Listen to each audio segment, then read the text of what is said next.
Irmãos, abramos a palavra de Deus, carta de Paulo aos Efésios. Estamos terminando, hein? Estamos chegando aí hoje ao final do capítulo 5, então nos restará aí o capítulo 6, Gálatas capítulo 5.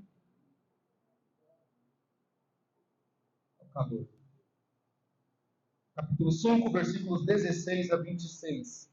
Paulo aqui vai falar agora do problema que está ocorrendo na igreja, que é essa dissensão, essa quebra da comunhão, e a quebra disso é porque está faltando aos irmãos da Galácia uma maior compreensão entre eles, e Paulo está dizendo que eles precisam eliminar aquilo que está corroendo a comunhão na igreja, porque há uma disputa, e Paulo vai falar que a disputa é causada justamente pelas obras da carne, vai tratar aqui as obras da carne e o fruto do Espírito. Capítulo 5, versículos 16 ao 26. Leamos, diz assim a palavra do Senhor. Digo, porém, andai no Espírito, jamais satisfareis a concupiscência da carne. Porque a carne milita contra o Espírito, e o Espírito contra a carne, porque são opostos entre si, para que não façais o que porventura seja do vosso querer. Mas, se sois guiados pelo Espírito, não estáis sob a lei. Ora, as obras da carne são conhecidas e são prostituição, impureza, lascívia, idolatria, feitiçaria, inimizades, porfias, ciúmes, iras, discórdias, dissensões, facções, invejas, bebedice, glutonarias e coisas semelhantes a estas, a respeito das quais eu vos declaro, como já outrora vos preveni, que não herdarão o reino de Deus os que tais coisas praticam. Mas o fruto do Espírito é amor, alegria, paz, longanimidade, benignidade, bondade, fidelidade, mansidão, domínio próprio. Contra essas coisas não há lei. E os que são de Cristo Jesus crucificaram a carne com as suas paixões e concupiscências. Se vivemos no Espírito, andemos também no Espírito. Não nos deixemos possuir de vanglória, provocando uns aos outros, tendo inveja uns dos outros. Meus irmãos, essa semana eu estava vendo uma entrevista de um cantor, um convertido, né? Ele era um cantor de uma banda de rock que eu ouvia anteriormente, e ele então estava dando o testemunho dele, e nesse testemunho ele falava com um perguntador, e o perguntador falava para ele, mas o que foi mais difícil para você? Como foi essa mudança de vida que você tinha? Outra hora você era vocalista de uma banda de muito sucesso no Brasil e fora do Brasil, com uma vida totalmente desregrada, sem limites, à base de álcool, drogas, sexo e todas as outras coisas que estavam dentro do arcabouço, ali pode-se dizer, da vida que ele vivia. E ele diz, olha, para mim foi uma transformação e foi tranquilo para mim. Quando Cristo me chamou, quando eu fui convencido pelo Espírito de Deus, foi tranquilo para mim. E eu não estranhei com nada, só com uma coisa. Ele falou, uma coisa que me deixou muito triste, na verdade, eu não estranhei, porque a minha fé está alicerçada em Cristo e não nas coisas que estão ao redor. Mas em Cristo ele diz, nem no mundo, nem no círculo de vida que eu vivia, nem entre as pessoas que praticavam pecados mais horrendos, eu vi tanta gente mau caráter quanto eu vi no meio da liderança dos evangélicos. E ele citava algumas coisas muito tristes quando nós ouvimos, e nós sabemos que isso acontece, infelizmente, de líderes que ele conta que uma vez ele foi com a família dele e o auxiliar da igreja da qual ele foi cantar, o auxiliar não parou de tirar os olhos da cunhada. E ele falou assim, olha, eu nunca vi aquele olhar, nem mesmo quando eu era do mundo. E então, o desenrolar foi falando sobre obras da carne, e é interessante sobre esse trecho que Paulo fala. Por quê? A conversão de uma pessoa pressupõe mudança de vida. Uma pessoa que ela é convertida pressupõe que ela mudou de vida. Aquilo que ela fazia, ela não faz mais. Aquilo que ela praticava, não pratica mais. A vida que ela vivia, morreu no passado, não vive mais. Mas se o pecado está arraigado na pessoa, ou seja, se ele está ali guardadinho, as 7 chaves da pessoa e não foi tratado, então em algum momento a carne vai aflorar aquilo e vai fazer com que esta pessoa que agora se diz um convertido, pratique as coisas que ela praticava anteriormente. E interessante sobre esta questão do pecado arraigado, John Owen foi um dos grandes escritores, um dos grandes nomes dos puritanos. Se você um dia estudar sobre os puritanos, você vai ter que ler sobre John Owen. Uma mente brilhante, um homem acima do seu tempo. E ele, escrevendo sobre a questão do pecado arraigado, ele diz umas coisas interessantes.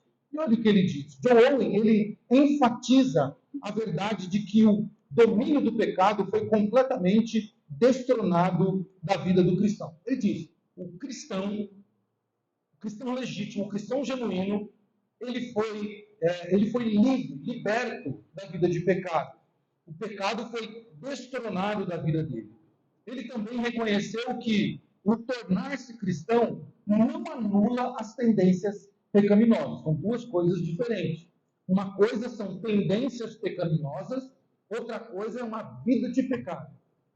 Tá? Todos nós somos passíveis de cometer pecado, mas não de viver pecando, porque o cristão ele não vive mais sob o domínio do pecado. Segundo John Owen, há um poder remanescente do pecado arraigado na vida dos crentes, com uma tendência constante para o mal. Apesar do seu domínio ter sido quebrado, a sua força enfraquecida e debilitada, suas raízes modificadas, ele ainda é uma lei de grande força e eficácia. Além disso, John Owen enfatiza 6 princípios a respeito da contínua realidade do pecado arraigado na vida das pessoas. Eu quero que você preste bem atenção nisso. John Owen tem um olhar muito criterioso acerca de pecados que estão arraigados na vida de uma pessoa que agora está fazendo parte da família cristã. Primeiro, John Owen então, ele enfatiza que há certo grau de pecaminosidade que reside em nós enquanto estamos no mundo. Isso ele detectou nas suas pesquisas. Todos nós, há um certo grau de pecado que reside, mora em nós enquanto nós estamos no mundo. Enquanto você tiver vida, John Owen entende que, baseado nas escrituras, que existe um grau de pecado. Por isso que algumas pessoas são passíveis de cometer pecados maiores do que os outros. Por isso que, às vezes, uma pessoa, no seu momento de ira, ela consegue cometer um pecado que a choca, as pessoas ficam estarrecidas com aquilo. Porque há um grau de pecaminosidade dela. E segundo, John Owen entende que o pecado não apenas continua habitando em nós, mas está ativo, atuando continuamente para produzir as obras da carne. Isso faz muito sentido, óbvio, né? Porque o pecado ele está tão arraigado em nós que no momento de fúria nós colocamos para fora tudo aquilo que está dentro. Tudo aquilo que está dentro. No momento de ira, no momento de fúria. Então nós colocamos para fora porque de fato o pecado não foi exterminado da nossa vida. Então tem aquele crente que diz, não mexa comigo. Eu sou crente, mas não mexa comigo. Por quê? Porque está arraigado nele o pecado ainda. Ele é passível de colocar para fora aqui. Em terceiro lugar, John Owen diz, se nós deixarmos o pecado, se nós deixamos o pecado em um canto, está guardadinho lá, quietinho, sem mortificá-lo, todos os dias, ele produzirá frutos enormes, malditos, escandalosos e destruidores de alma. Então, se nós, ao nos convertermos, deixamos de pecar, mas não tratamos daquele pecado, ele vai dar fruto. Ele vai criar raízes dentro de nós. E vai crescer. E vai produzir frutos enormes e malditos, que são destruidores da alma. Em quarto lugar, John Owen diz que uma das principais razões pelas quais o Espírito e uma nova natureza foram dados a nós é para que possamos nos opor ao pecado. Isso é uma coisa maravilhosa. Por que, que Deus nos deu o Espírito Santo? Por que, que Deus derramou sobre nós o seu Espírito? Não é para, como fazem alguns, usar o Espírito para questões sobrenaturais, para questões místicas, para se pôr acima dos demais. Não, o Espírito Santo é para nos ajudar a todos os dias se opor ao pecado. Porque qual é uma das funções do Espírito Santo? É nos advertir contra o pecado. Sabe quando você está quase cometendo um pecado, uma mentira ou alguma coisa, e a gente diz assim, a minha consciência pesou? É o Espírito Santo que está dizendo, filho, não faz isso. Você não é deste mundo. Você não tem obras da carne. Eu tenho frutos para te dar. Em quinto lugar, John Owen diz que a negligência na área da mortificação lança o crente em grande contradição.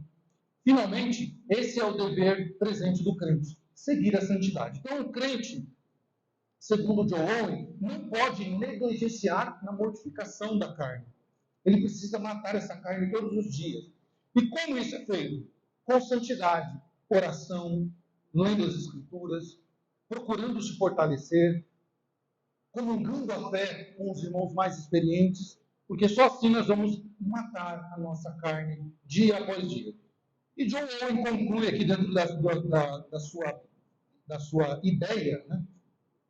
Ele sustenta o princípio de que o pecado já foi completamente vencido na cruz.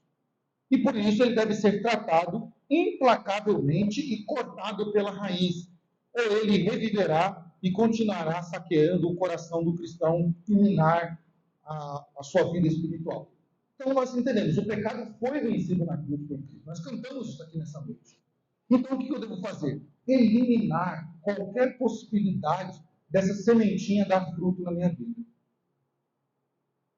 Isso é um fato. E é isso que Paulo está trabalhando aqui com os Gálatas. Toda semente plantada, ela vai dar fruto. Ela vai dar um fruto ali. E Paulo está dizendo, não deixem que a carne de vocês produzam essas, que ele vai chamar de obras. Não deixem, porque vocês estão querendo. Lembra que ele terminou o bloco passado dizendo assim, por que vocês se mordem entre vocês? Estão agindo como lobos que estão se devorando uns aos outros, porque uns são da circuncisão, o outro não é da circuncisão, e ao invés de ter comunhão, ao invés de haver amor entre vocês, para que vocês compreendam, então, o lado mais fraco, o que vocês fazem? Vocês querem se matar uns aos outros. Vocês querem ter razão. Vocês não querem glorificar a Cristo. Vocês estão agindo como lobos.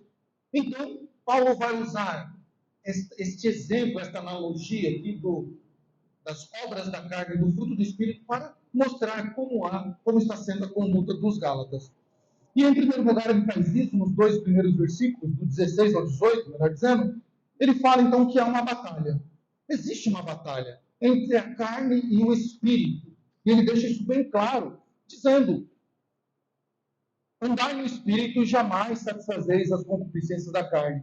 Porque a carne milita, ou seja, ela batalha contra o Espírito. E o Espírito batalha contra a carne. Porque são opostos entre si, para que não façais o que porventura seja do vosso querer. Mas se sois guiados pelo Espírito, não está sob a lei. Então, Paulo coloca para os Gálatas, existe uma batalha sendo travada. Existe uma guerra entre o Espírito e entre a carne. E com isso, nós precisamos meditar em algumas coisas para a gente fazer o nosso checklist de que lado nós estamos. O que é mais fácil para você? O que é mais fácil para o ser humano? Se controlar ou brigar? O que é mais fácil para você? Uma briga. Se controlar ou ir para cima com os dois pés no peito e brigar? O que é mais fácil? Dar a outra face ou dar o troco? Numa discussão, quando alguém vem com alguma discussão, o que é mais fácil? Dar a outra face ou dar o troco ou pagar na mesma moeda? Mesma moeda. O que é mais fácil aí? Pensar antes de falar ou falar o que vem à cabeça, à mente? Está lá, a pessoa está discutindo com você e sua mente já está ali, né, fértil, com muitas palavras. O que é mais fácil? Segurar aquilo, pensar no que você vai falar, porque a palavra dita não volta, não tem como consertar, ou esperar, respirar e falar com sabedoria. O que é mais fácil, como nós aprendemos essa manhã? Dizer a verdade ou mentir? O que é mais fácil? O que é mais fácil, meus irmãos? Ter os olhos só para o seu marido, só para a sua esposa, ou cobiçar outra pessoa?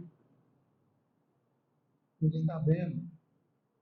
Ninguém está vendo onde meus olhos vão. O que é mais fácil? Resistir?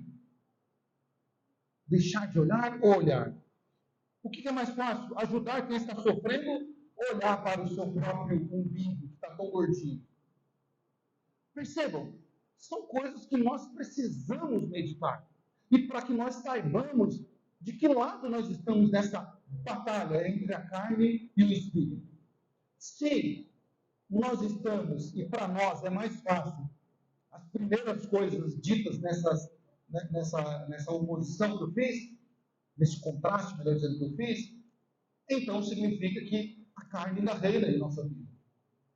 Se nós escolhemos as segundas partes dessa contraposição, então significa que nós passamos no teste e estamos andando no espírito. E é claro, é óbvio, isso é fato, que as segundas opções aqui são mais fáceis de se cumprir.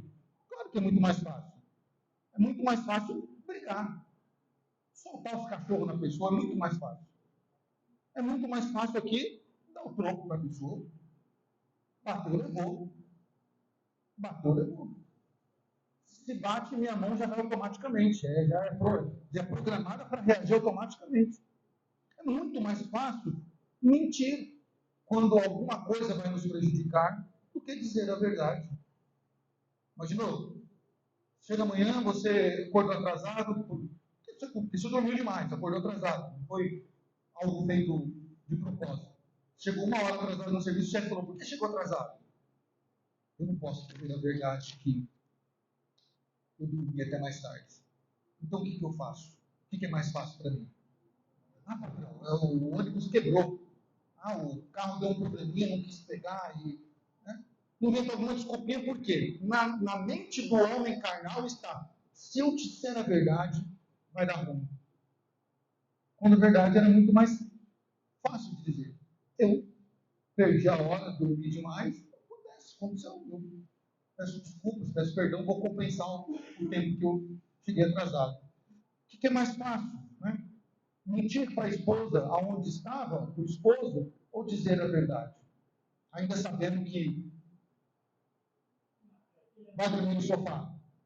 Né?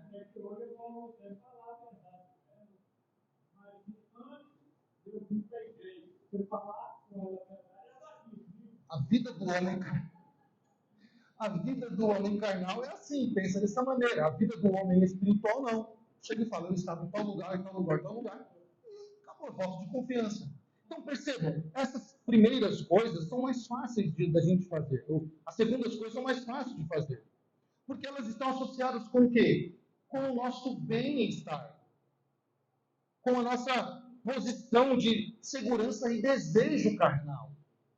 Por isso, Paulo então coloca para eles, há uma luta, uma disputa, uma batalha a ser vivida. E nós, como cristãos, precisamos estar convictos da nossa fé, nós precisamos ser conhecedores do Evangelho, e assim nós não praticaremos o que é incorreto, mas nós praticaremos o que é correto, o que as Escrituras ensinam, ainda que isso trará algum desconforto social para nós. Quando nós falamos pela manhã que a Bíblia é a nossa única regra de fé e de prática, eu disse, né, que para a regra de fé, ok, todos nós não discutimos. Nós, quando falamos de Deus, Pai, do Filho, do Espírito Santo, da criação, a Bíblia é a nossa regra. Mas quando é para falar dos nossos desejos carnais, então, gente, mas eu acho, mas eu entendo, mas eu prefiro assim, a Bíblia é deixada de lado. Quando ela é regra de fé para a nossa, ela é regra para a nossa conduta diária, para a nossa vida diária. Não tem nada a ver. Tem nada a ver. Que isso? Quem não faz? Quem nunca fez? Né? Todo mundo faz. Então nós precisamos tomar cuidado, porque uma vez que nós fomos regenerados, transformados por Cristo, inicia-se em nossa vida. Isso eu quero que os irmãos entendam. Entendam, uma vez que você foi regenerado, uma vez que Cristo te salvou, te trouxe para o rebanho dele, uma notícia que talvez não te avisaram. Começa-se neste momento da sua pública profissão de fé genuína, autêntica, de convicção de fé mesmo, começa-se uma grande batalha na sua vida. Neste momento que você está entrando num campo de guerra, de um lado a carne, doida para continuar pecando, para continuar nos vícios, para continuar em todas essa lista que nós vamos ver, e o Espírito que quer que você seja santo como o Senhor Deus é santo. Em Gálatas, capítulo 5, versículo 16 ao 18 que nós lemos, Paulo então introduz aqui os Gálatas ao entendimento dessa batalha entre a natureza carnal. Perceba, Paulo em momento algum vai falar do diabo aqui. Nós não vamos ver Paulo falando que é o diabo que está colocando contenda entre os irmãos, que é o diabo que está fazendo com que crentes se devorem uns aos outros. Mas Paulo está falando aqui da natureza carnal e a natureza espiritual. A natureza carnal se alimenta das obras da carne, que a carne produz, e a natureza espiritual se alimenta, ou ela transmite, na verdade, o quê? Aquilo que o Espírito está fazendo nela.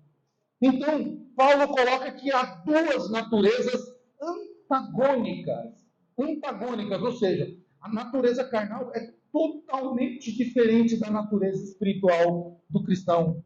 Então, nós precisamos entender que viver na carne, como Paulo bem diz aqui, nós não entraremos no reino de Deus praticando as obras da carne.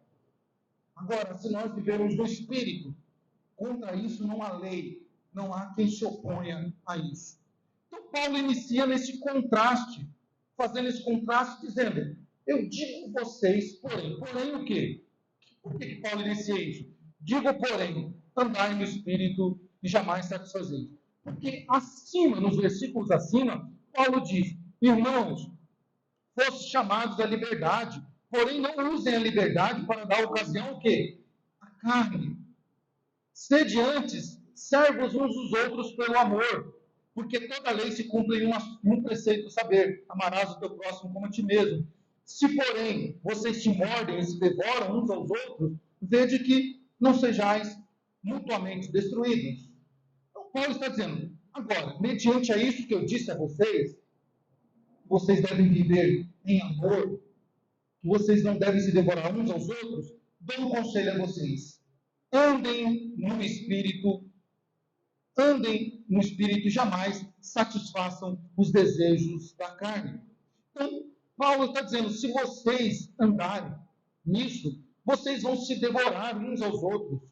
E os Gálatas, eles estavam empenhados, eles estavam de forma, trabalhando certinho, empenhados nessa luta encarniçada, ou seja, cheia de carnificina. Né? Ou seja, encarniçar aqui não é o que a gente pensa da palavra aqui, né? Que é uma coisa que está lá se deteriorando, mas encarniçada, ou seja, está tomada pela carne.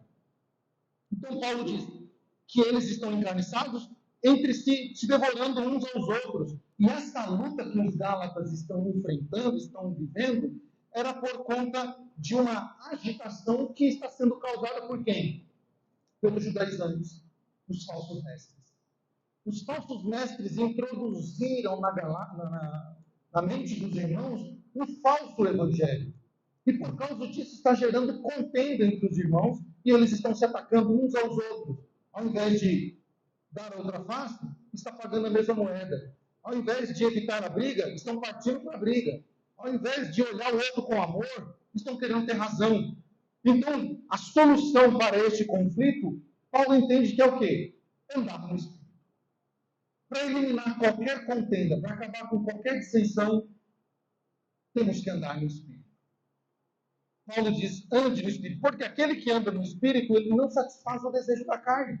Ele sempre vai ver o outro, como Paulo diz aqui, com amor, sabendo que o preceito da lei é o quê? Amar o próximo como a ti mesmo. Então, Paulo entende isso de fato e mostra isso aos Gálatas, mostrando a eles que eles precisavam praticar o quê? O fruto do Espírito, o fruto do amor, uma vez que Cristo foi crucificado por causa deles.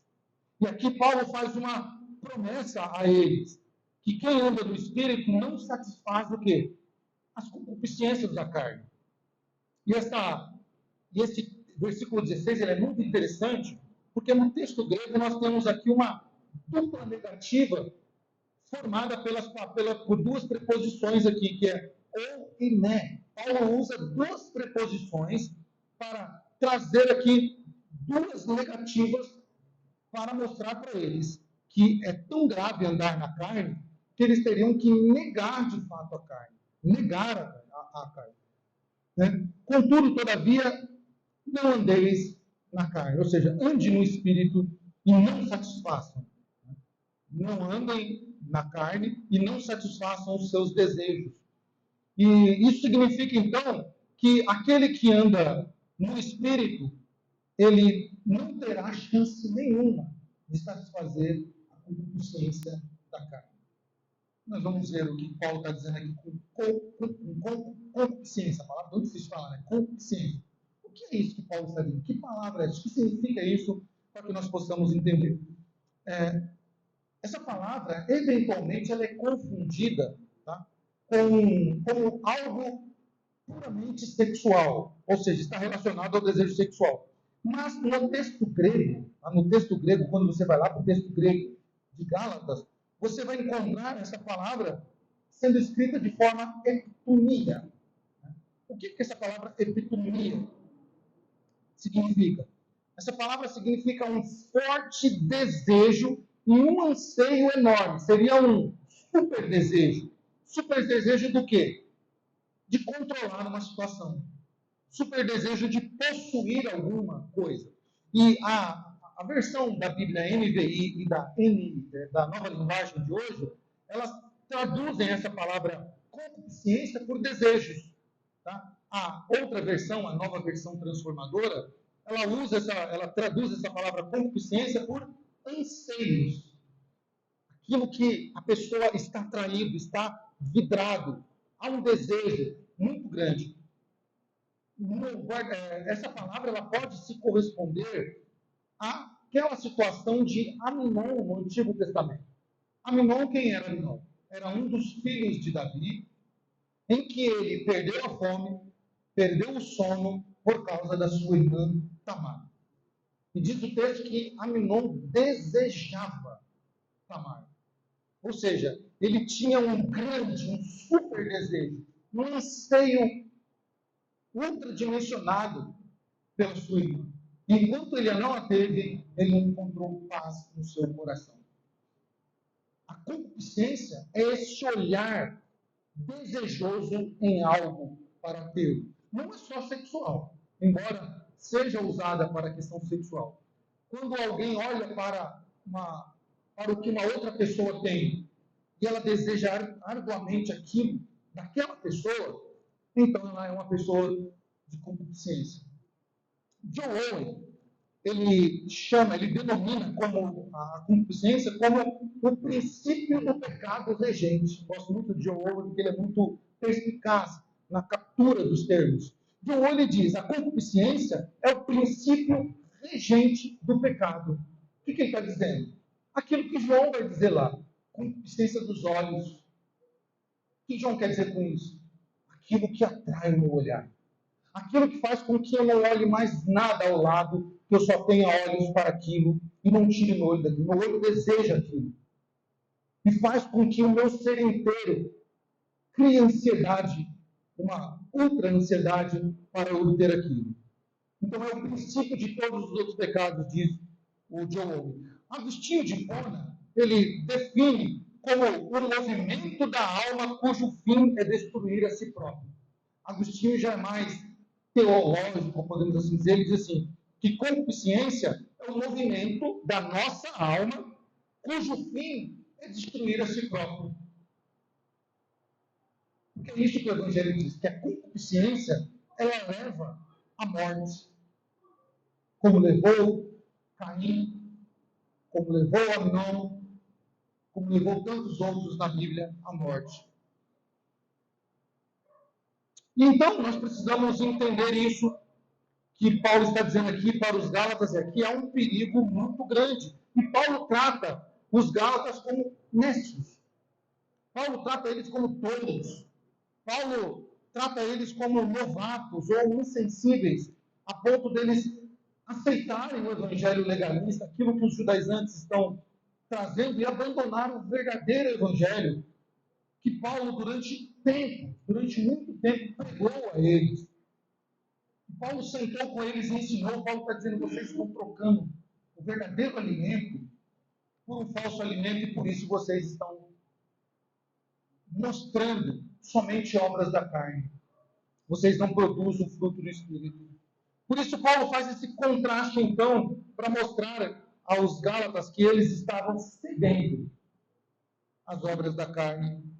E notem, essa situação é uma situação muito parecida com a igreja de Corinto. Nós lemos pela manhã, abra sua Bíblia em 1 Coríntios, capítulo 1.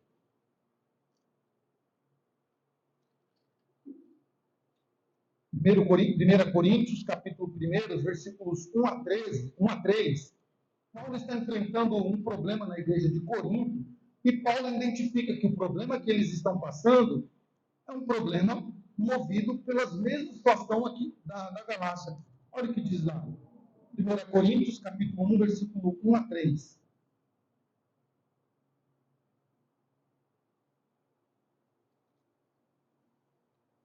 Paulo, chamado pela vontade de Deus para ser apóstolo de Jesus Cristo, e o irmão Sóstenes. A igreja de Deus que está em Coríntios, aos santificados em Cristo Jesus, chamados para ser santos, com todos os que em todo lugar invocam o nome do Senhor, segundo Cristo, Jesus Cristo. Segundo Jesus Cristo, Senhor deles e nosso. E aí Paulo vai dar graças a Deus aos irmãos por isso, mas perdi o versículo aqui. Bom, Paulo vai, acho que é capítulo 3. Capítulo 3, perdão, irmãos. Capítulo 3, versículos 1 a 3.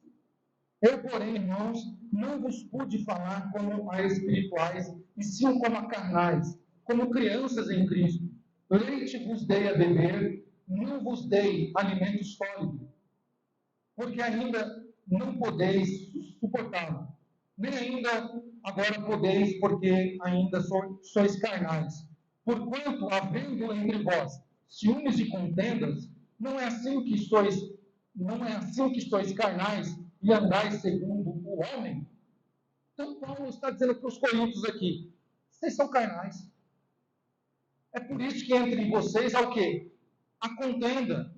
É por isso que entre vocês tem essas práticas ainda de obras da carne.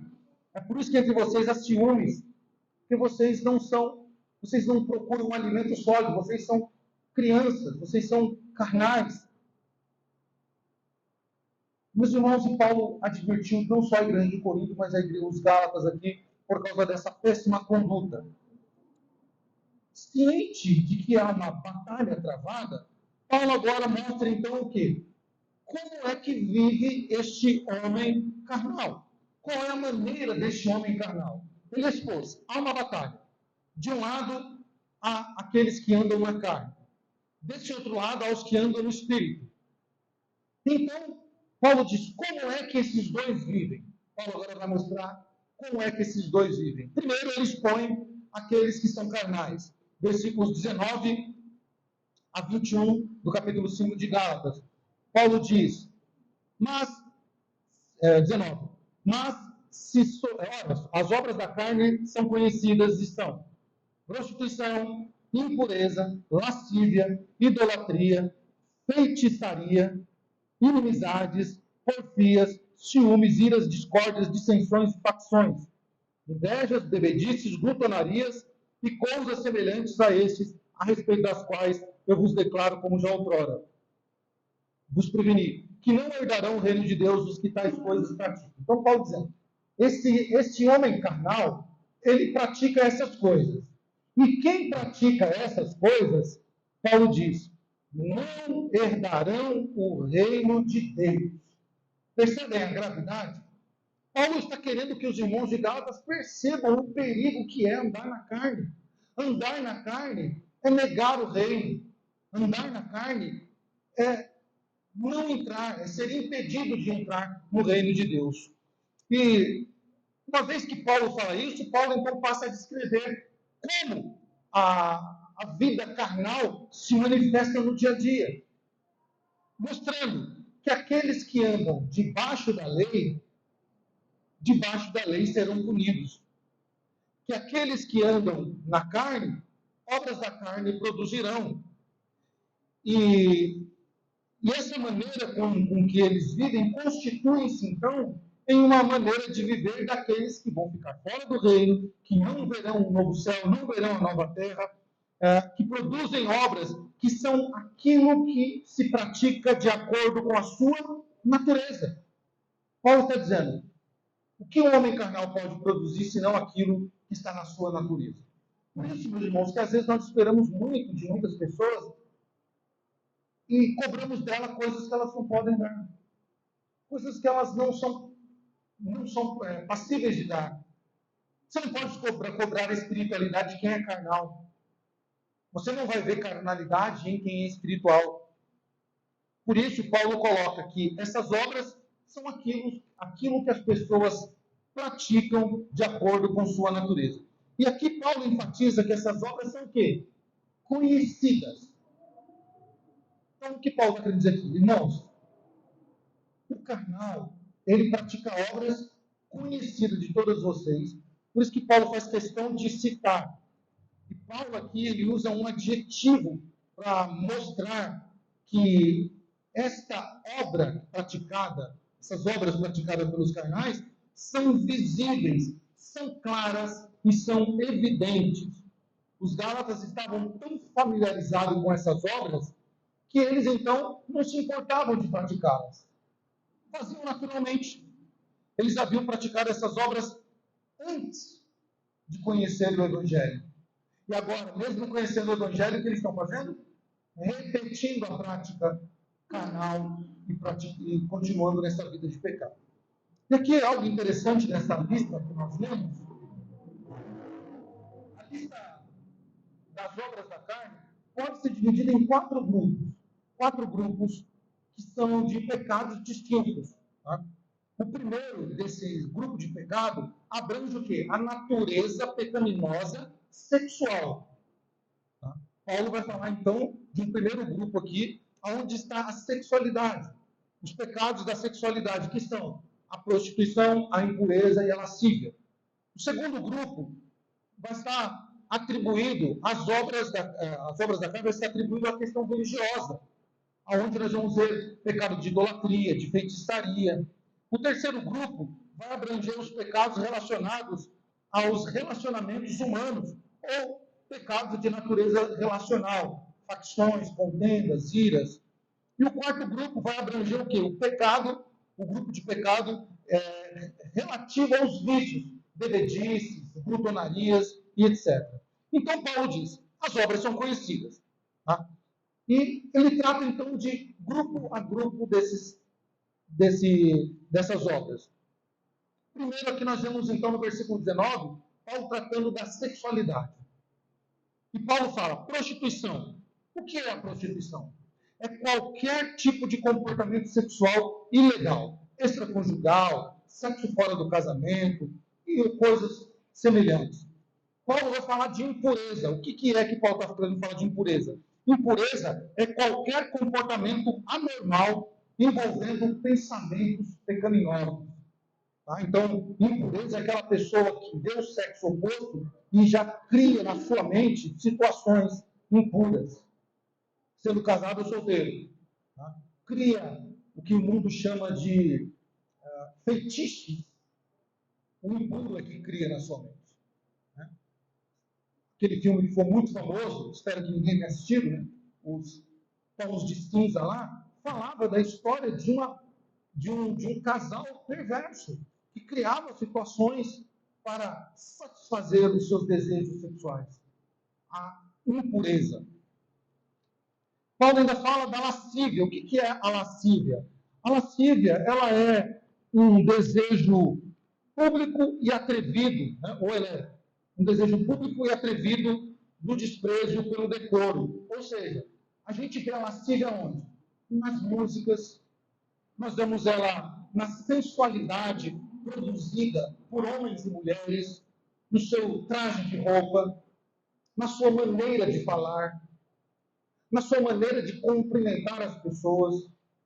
Gente lasciva, Paulo coloca aqui a lasciva como um pecado sexual e produzido pelas obras da carne, porque é perigosíssimo a lascívia. Às vezes nós nos preocupamos tanto com a prostituição, com a impureza, esquecemos que a lascívia é perigosíssima. Um homem carnal, lascivo, ele é malicioso, ele é sagaz. O olhar dele já mostra a sensualidade no seu olhar. Ele se expõe para fazer com que o outro peque, com que o outro o veja. Meus irmãos, precisamos tomar cuidado com isso. Isso são obras da carne. Qualquer tipo de ação desse bloco de prostituição, impureza e lascívia é produzido por obras da carne. Não pense porque você é crente, porque você fez a sua pública profissão de fé um dia aqui na frente, que você está livre desses pecados. Faça como John Owen disse, como as Escrituras de fato nos ensinam, mortifique a sua carne. Recuse esses pensamentos perversos. Recuse toda prática ilícita. Toda prática ilícita. Irmãos, o que é mais triste? Como esse cantor que eu disse para vocês no começo do testemunho dele, o que é mais triste? É que a igreja está afrouxando, ou se afrouxando para esse tipo de pecado. Algumas igrejas nem disciplinam mais. Algumas igrejas fazem vistas grossas para esse tipo de pecado dentro da igreja, principalmente a lascívia, a sensualidade. Paulo amplia ainda essa lista, falando da religiosidade, ou seja, Paulo fala da idolatria, a partir do versículo 20. O que é idolatria? São cultos prestados a falsos deuses. A falsos deuses. Nós aprendemos aqui na escola bíblica dominical sobre os muitos deuses que essa geração pratica. Isso é uma prática idólatra. A feitiçaria, que é basicamente um intercâmbio secreto com poderes do mal, onde a gente quer praticar algum tipo de situação que está ligada à feitiçaria. Por exemplo, não sei se chegou aqui, né, mas lá nas grandes cidades chegaram um tempo em que se lançaram um livro chamado O Poder da Mente, coisa assim semelhante, e nesse Poder da Mente estava que você tinha que praticar, exercitar a sua força mental, e funcionava assim. As pessoas se reuniam e diziam assim, eu vou sair e vou achar uma correntinha de ouro. E mentalizava lá no seu, sei lá como chama aquilo, né? Mentalizava e ficava lá, correntinha de ouro, correntinha de ouro, correntinha de ouro, e saía e alguns falavam que achavam correntinha de ouro. Então mentalizava. A minha namorada, e aparecia a namorada dele lá. Já estava namorando, aparecia. Então, isso tudo é feitiçaria. Mas não tem poder da mente. É feitiçaria. Tá? É tudo aquilo que é envolvido com esse tipo de poderes. E, claro, os mais extremos, quando se parte para forças ocultas, como ler a mão, búzios, etc. e tal, ou necromancia, tudo isso é feitiçaria. Paulo trabalha ainda nos versículos 20, parte B até o 21, parte A, com os pecados relacionados à comunhão, à sociedade. Quando ele trata o quê? Do ódio, da discórdia, do ciúme, da ira, do egoísmo, das facções, da dissensão, da inveja. Paulo diz que toda essa obra da carne, ela contribui na separação e inimizade entre pessoas no seu convívio social. Então, perceba, Ódio, discórdia, ciúmes, ira, egoísmo, dissensão, facção, inveja, não são para aqueles que andam no Espírito. Eu não posso ter isso na minha vida. Nós não podemos praticar esse tipo de coisa. Nós não podemos odiar ninguém. Nós não podemos entrar em discórdia com ninguém. Qual é a nossa postura?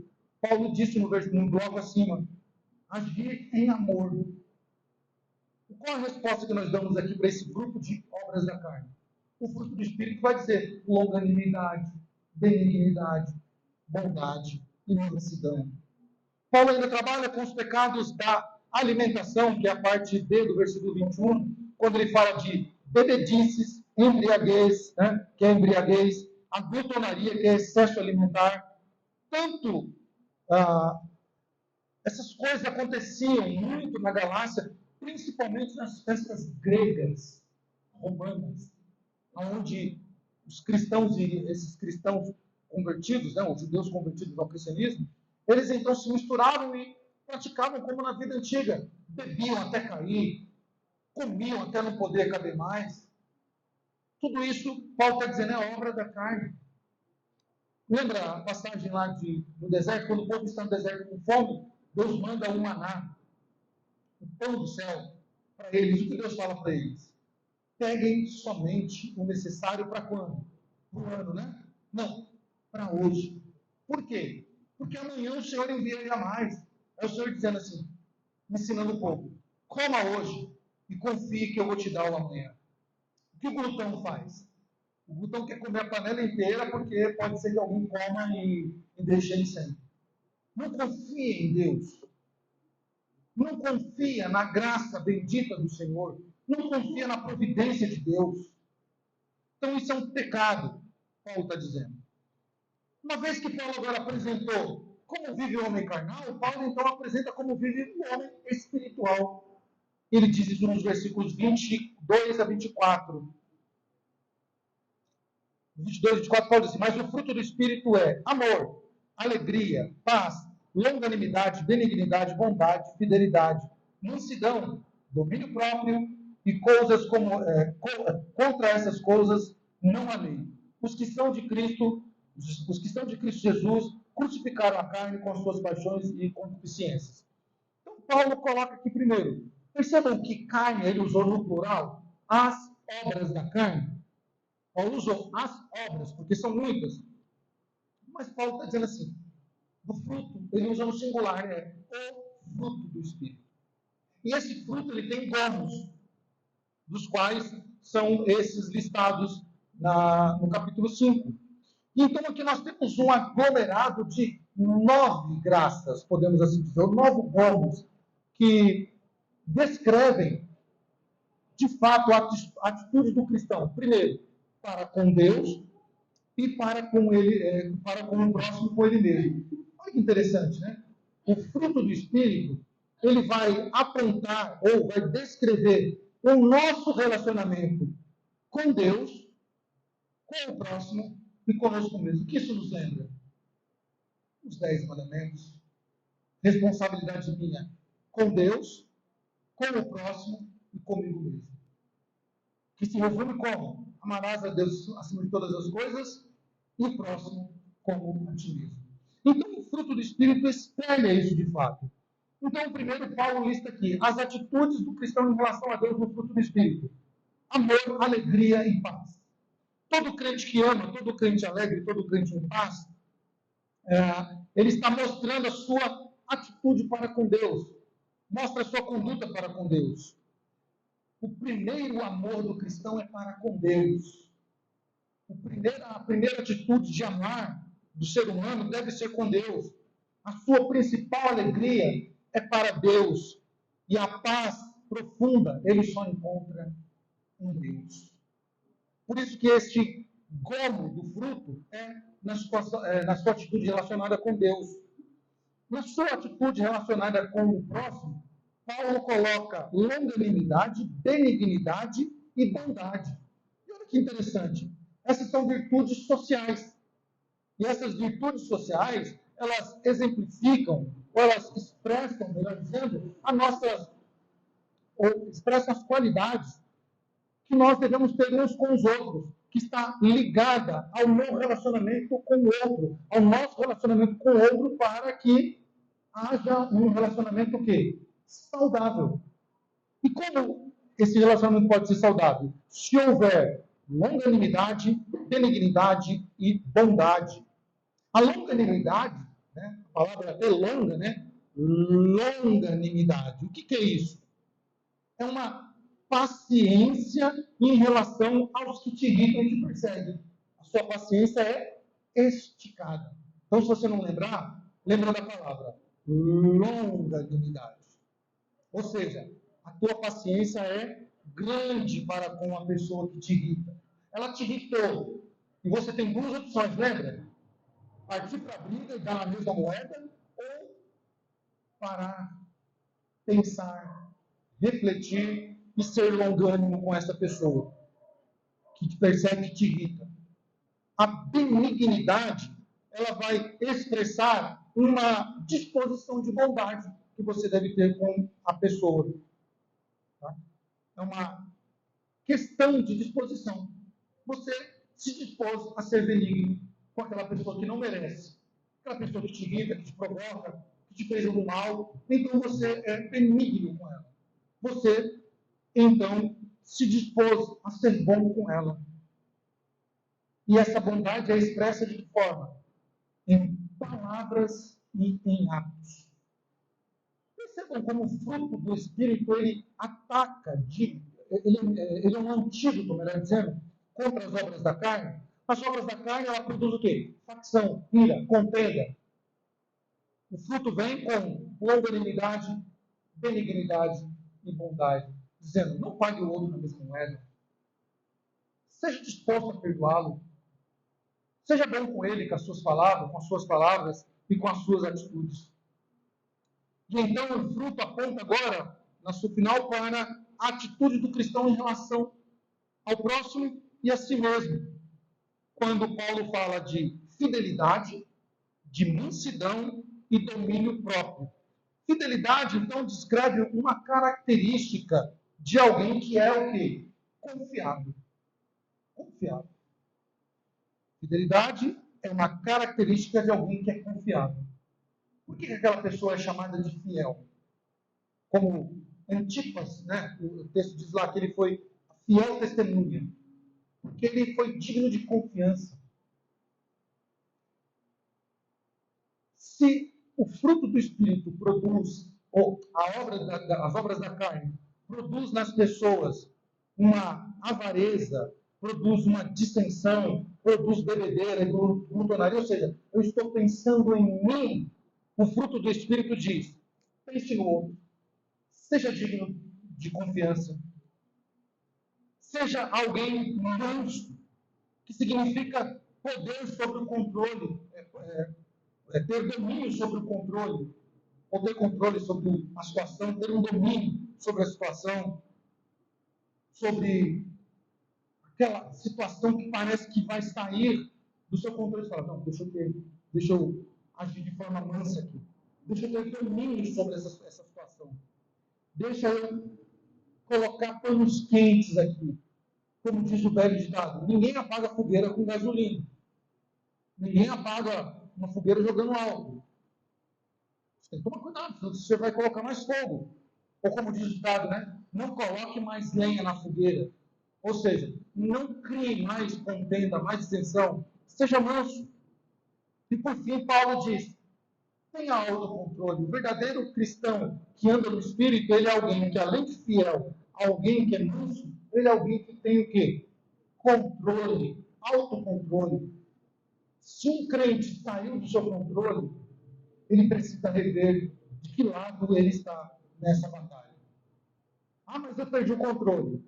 Sabe o que você está dizendo? Eu deixei de produzir um fruto do Espírito. E o que é interessante aqui, irmãos? Que todas essas características são o fruto. Logo, não cumprir uma é porque não tem todas as outras. Assim como quem comete uma das obras da carne possui todas. Não é isso que Paulo está dizendo aos legalistas, aos judaizantes? Se vocês querem defender a lei, então cumpra por inteira, porque não se cumpre só pela metade da lei. Da mesma maneira, eu não posso ter um domínio desse fruto.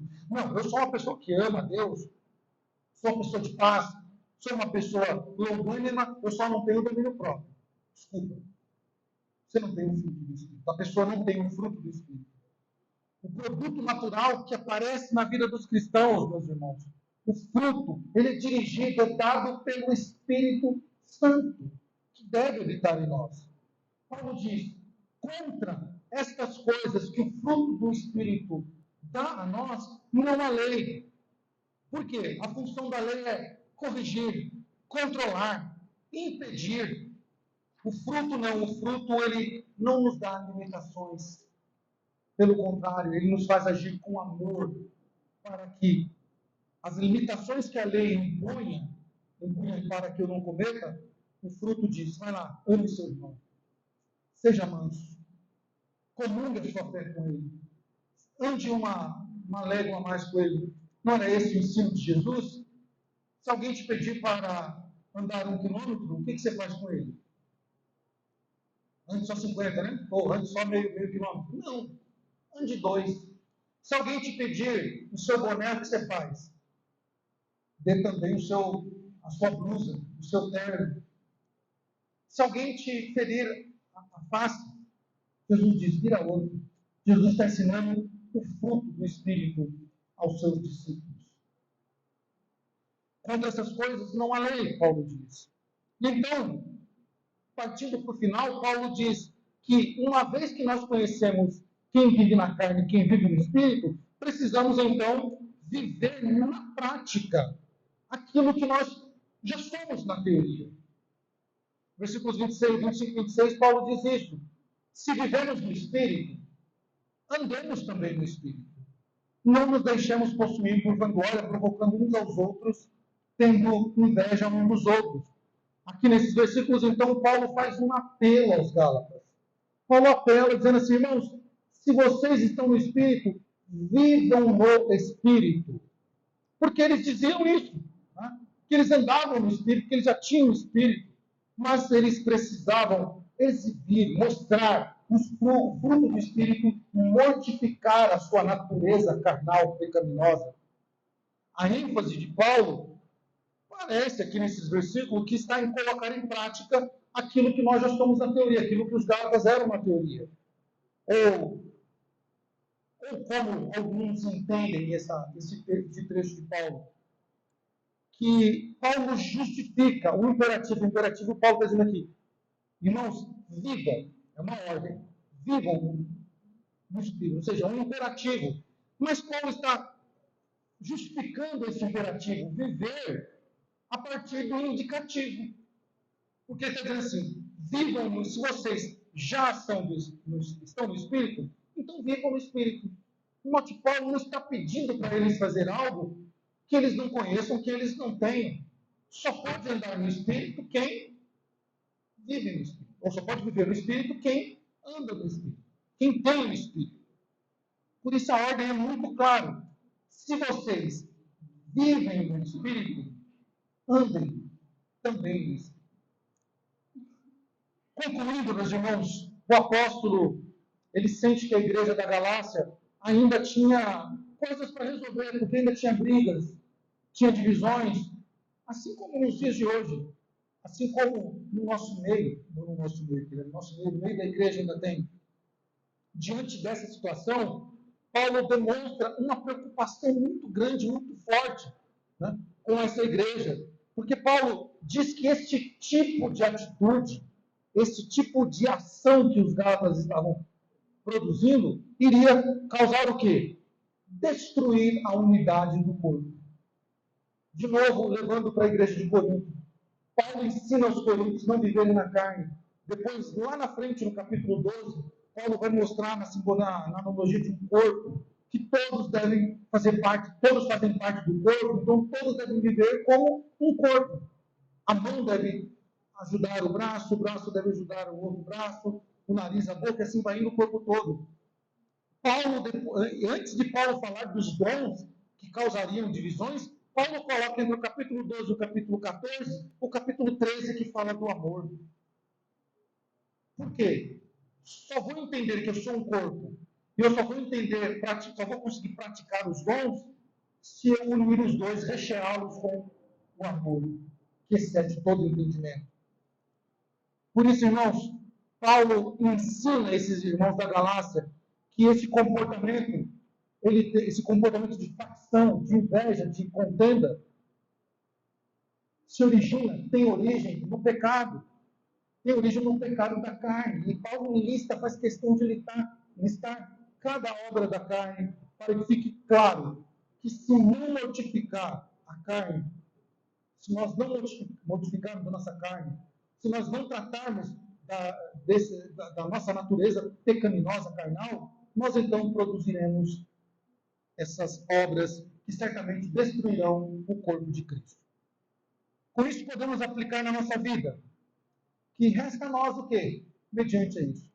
Sermos crentes zelosos, nos submetermos ao Espírito Santo, andar no Espírito, viver no Espírito. Se nós já vivemos, então andamos no Espírito. Pratiquemos o fruto do Espírito. Sejamos verdadeiramente crentes nascidos de novo. Crentes que reconhecem realmente que a sua natureza pecaminosa, que o pecado, melhor dizendo, foi vencido na cruz. E por causa disso, eu não tenho que andar conforme os desejos da minha carne, os desejos da minha natureza pecaminosa. O cristão ele tem o dever de ajustar a sua vida à sua nova realidade de vida. Ele tem o dever de pegar a sua vida agora e ajustar na sua nova realidade, que se encontra no exemplo maior de Jesus Cristo, nosso Senhor. Tal como o homem que entra para um casamento, e esse homem que entra para um casamento, ele vai fazer o quê? Viver a vida de casado. Não dá para casar e continuar com a vida de solteiro. Não é assim? Eu não posso casar e continuar agindo como solteiro. Uma vez que eu casei, eu tenho que agora me adaptar à vida de casado. Eu tenho que viver a vida de casado. Eu tenho que praticar aquilo que é para o casado praticar. Eu não sou mais solteiro. A vida em Cristo implica na mesma situação. Eu não posso agora fazer parte de uma nova vida praticando as obras da carne que eu praticava no passado. Por isso, as Escrituras diz que aquele que mentia, não mente mais. Aquele que roubava, não rouba mais. Aquele que bebia, que vivia embriagado, não se embriague mais. Paulo está falando, agora há uma nova disposição de vida. E nós precisamos, então, viver essa nova vida. Essa harmonização entre viver no Espírito e andar no Espírito vai ocorrer na minha vida e na sua vida quando nós deixarmos de lado um pecado gravíssimo que acompanha o homem desde o começo, que é o orgulho. O orgulho, as provocações mútuas e a inveja. Quando nós não andarmos numa vida de concupiscência, bem esclarecida por John Owen como sendo a porta principal para os outros pecados, como disse Agostinho, né? Aquilo que vai destruir a alma, um desejo que vai fazer com que destrua a alma.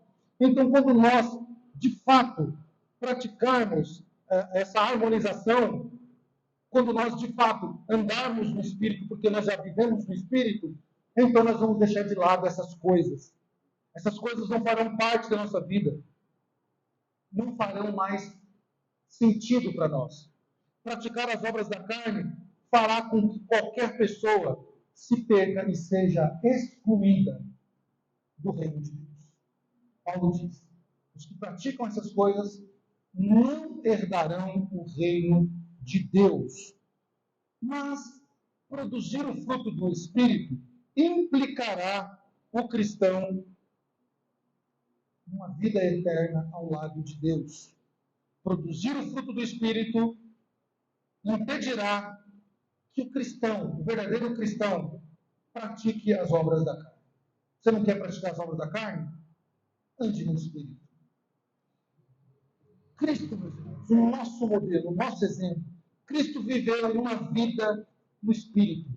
Uma vida no Espírito na prática. ele evidenciou o fruto do Espírito em muitas ocasiões. Por exemplo, quando tentaram tirar a paz de Jesus, qual foi a resposta de Jesus? Paz. Quando lhe caluniavam, qual foi a ação de Jesus? Fruto do Espírito. Deu a outra face. Quando lhe perseguiam, Jesus foi benigno com eles. Quando lhe testavam, Jesus foi paciente com eles. Quando lhe traíram, Jesus foi longânimo. Quando lhe traíram e quando lhe negaram. Quando o esmurraram e quando o crucificaram, ele evidenciou o fruto, amando todos aqueles, sendo longânimo, benigno. E em momento algum, Jesus perdeu o controle. Pedro perdeu o controle quando Jesus foi preso e rasga a orelha do soldado. Jesus, o dono da situação, que em momento algum perdeu o controle, foi lá, instituiu a orelha do soldado, acalmou Pedro. Pedro, não se responde espada a espada. Guarda a tua espada. Não se responde agressão com agressão, grito com grito, xingamento com xingamento. Mas aquele que tem um domínio próprio, como o nosso Senhor mostrou e evidenciou, ele então é o dono da situação, ele não perde a paz, porque ele sabe que a paz que ele precisava se encontra no seu Senhor, que criou os céus e a terra. Que Deus nos ajude, meus irmãos, a olhar para o nosso Cristo e praticar o fruto do Espírito, andar no Espírito como o nosso Senhor Jesus nos deu o exemplo e assim o andou.